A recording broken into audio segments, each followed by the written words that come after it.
The human named Ray had never expected his journey across the quiet trade route near the outer rings to become a turning point for an entire empire. He had launched his small ship for a simple delivery run. He carried nothing more than basic cargo and a calm hope that the day would remain uneventful. He knew the outer rings were unpredictable, but he trusted his skills as a pilot. Human instinct had carried him through worse routes. Still, he never imagined he would find a drifting royal vessel on the edge of collapse. The distress signal reached him faint and broken. It carried a trembling frequency that sounded like someone trying to hold back panic. Ray adjusted his controls and angled toward the source. He found a ship split on one side with smoke leaking across the vacuum. Its defenses were down, and its engines were nearly frozen. Yet someone inside fought to keep the craft alive. He recognized courage even from a distance. Ray ducked quickly and forced the airlock open. Inside he found an alien princess named Mira, who struggled to stabilize the failing systems. Her silver eyes widened when she saw a human enter. Humans were rare in that region and often underestimated by the larger empires. Yet Ray arrived with calm confidence. He moved straight to the sparking console and began sealing the ruptured power lines. Mira watched him with surprise because she had expected a rescue team from her own people instead of a stranger from a distant world. Ray's movements were steady, as if he had trained for moments far worse. He sealed the coolant breach and reactivated the emergency shields. When the craft regained minimal power, Myra let out a breath she had been holding. It was the first time Ray noticed how young she seemed, despite her royal title. She thanked him, but he brushed it off as if it were the most ordinary duty. Ray had learned long ago that saving lives was not something to boast about. Myra tried to stand. She stumbled from exhaustion. Ray caught her before she fell and supported her weight gently.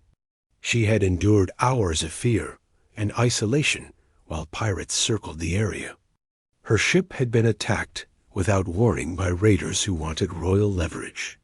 They damaged her vessel and fled when they detected approaching patrols. Mira had been left drifting with failing systems, and no guarantee of survival. Ray helped her into his ship because her own vessel could not travel safely. She looked around his humble craft with curiosity. It lacked the polished luxury of royal halls, but its warm lights felt strangely comforting. Ray set a navigation route to her homeworld and prepared for the long journey. Along the way, Myra observed every detail about her rescuer. She found his patience unusual because humans were often described as impulsive. Ray spoke little during the trip. He asked only simple questions about her injuries and offered food when needed. Mira sensed a quiet strength beneath his calm tone. She had grown up among warriors who carried heavy pride in every action. They displayed their power loudly because their culture valued glory. Ray displayed power through silence and steady resolve, which confused her yet impressed her deeply. When they reached her homeworld, the royal guards rushed to greet them. Her father, the emperor, arrived with a stern expression that melted into relief when he saw his daughter unharmed.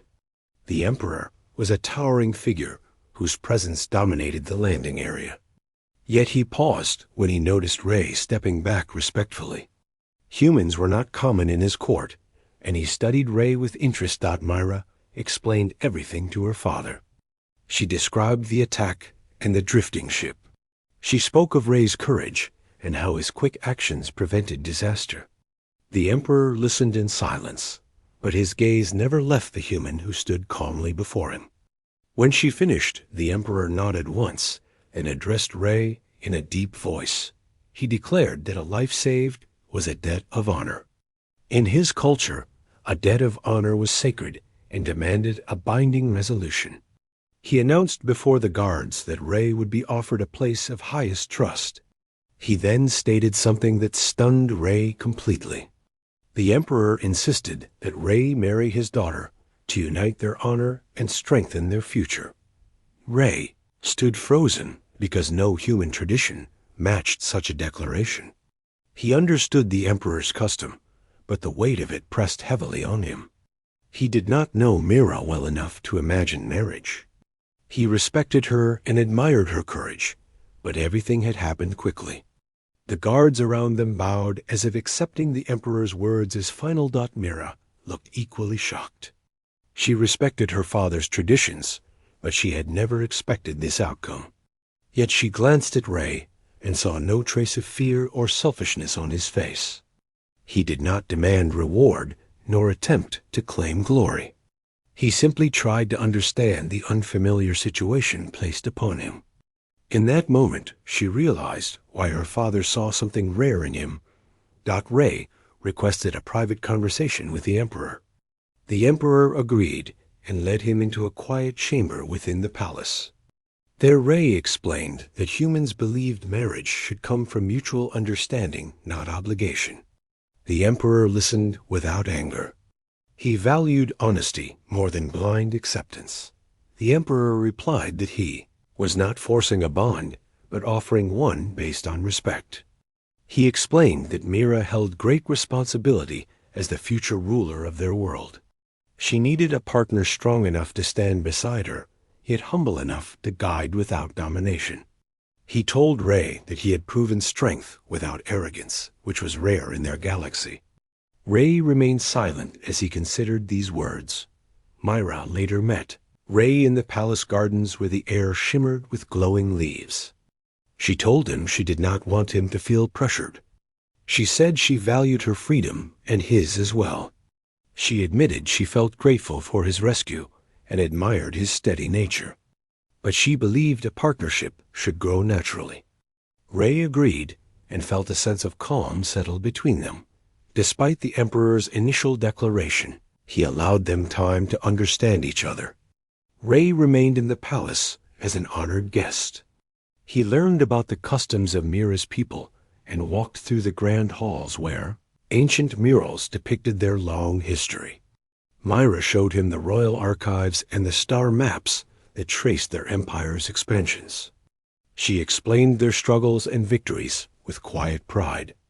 Ray listened patiently and asked thoughtful questions. Over the following weeks, they grew closer. Mira discovered that Ray possessed not only physical courage, but emotional resilience. He shared stories of human exploration and the challenges of surviving in distant territories. She admired the way humans adapted quickly while carrying fierce determination. Ray found Mira intelligent and steady despite her royal burdens. She carried her responsibilities with grace rather than entitlement. When a diplomatic crisis emerged near the border, Ray accompanied Mira to a council meeting. Some factions doubted the emperor's trust in an outsider. They questioned why a human should stand beside the princess. Ray remained calm and spoke only when addressed. His clarity impressed the council, and his balanced perspective eased tensions. Mira saw how he naturally stabilized heated discussions without raising his voice. Over time, the empire grew comfortable with Ray's presence. He trained with the palace guards who respected his discipline.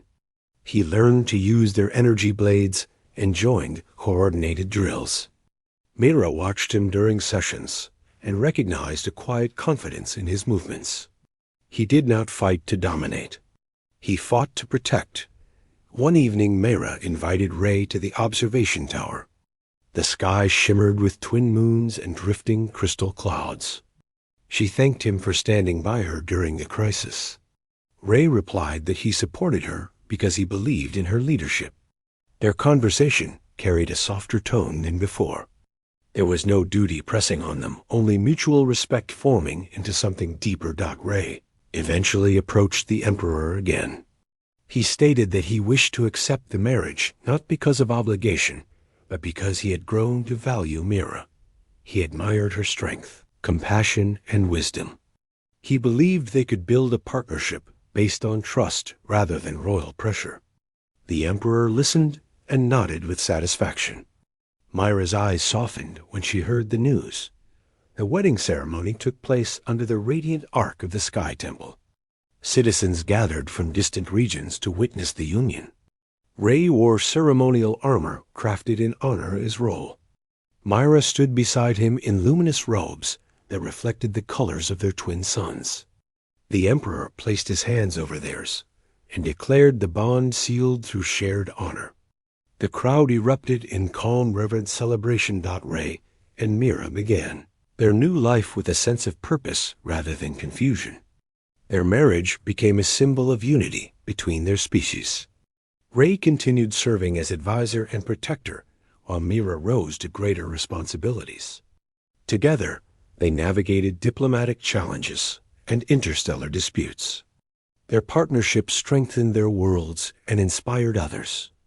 In time, Ray became known not only as the rescuer of a princess, but as the human who helped reshape an empire.